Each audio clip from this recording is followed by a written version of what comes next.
Colours புது ஃபேஷனோட தி சென்னை சில்க்ஸ்ல இந்த பொங்கலை ஓஹோன்னு கொண்டாடுங்க. தி சென்னை சில்க்ஸ், ஸ்ரீநகர், வேளச்சேரி, குரோம்பேட் மற்றும் திருவள்ளூர். நாகை மாவட்டத்தில் கனமழையால் தேவூர் கடுவையாற்றில் வெள்ளப்பெருக்கு ஏற்பட்டு தற்காலிக இரும்பு பாலம் நீரில் மூழ்கியிருக்கிறது.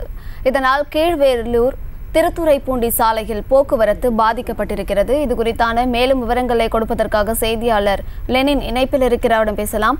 லெனின், போக்குவரத்து பாதிக்கப்பட்டிருக்கிறதுனால வாகன ஓட்டிகள் என்னென்ன சிரமங்களை சந்திக்கிறாங்க, விவரங்கள். அமருத், நாகை மாவட்டத்தில் கடந்த 2 நாட்களாக தீவிரமாக தொடர்ச்சியாக 48 மணி நேரம் தொடர்ச்சியாக இந்த மழை பெய்து வருகிறது. இதனால் குடியிருப்பு பகுதிகள் மற்றும் சாலைகளில் தண்ணீர் பெருக்கெடுத்து ஓடியது. குறிப்பாக கீழ்வலூரில் இருந்து திருத்துறைப்பூண்டி செல்லக்கூடிய தேவூரில் கடுவையாறு உள்ளது. அந்த கடுவையாற்று பாலம் தற்போது வேலை நடைபெறுவதால் அருகிலேயே தற்காலிக இரும்பு பாலம் ஒன்று அமைக்கப்பட்டிருந்தது.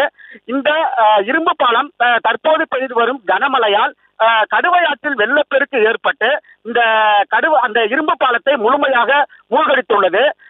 ஏற்கனவே இருசக்கர வாகனம் மற்றும் மிதிவண்டி போன்றவை மட்டுமே அனுமதிக்கப்பட்ட நிலையில் தற்போது இந்த இரும்பு பாலம் முழுமையாக மூழ்கடிக்கப்பட்டதால் அந்த தேவூர், வடக்காலத்தூர், இலுப்பூர், ராதாமங்கலம் உள்ளிட்டதுக்கு இடையிலான ஊர்களுக்கு இடையான போக்குவரத்து முழுமையாக துண்டிக்கப்பட்டுள்ளது.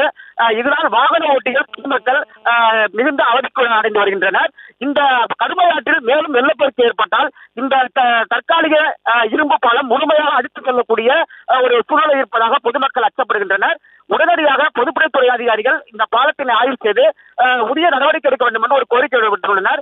மேலும் ஏற்கனவே ஆம்புலன்ஸ் போன்ற வாகனங்கள் செல்வதற்கு 2 கிலோமீட்டர் சுற்றி போகக்கூடிய சூழ்நிலையில் தற்போது இந்த இரும்பு பாலமும் முழுமையாக தண்ணீரில் மூழ்கடிக்கப்பட்டதால் போக்குவரத்து முழுமையாக துண்டிக்கப்பட்டுள்ளது. செய்திகளை உடனுக்குடனும் துல்லியமாகவும் தெரிந்து கொள்ள சப்ஸ்கிரைப் பண்ணுங்க.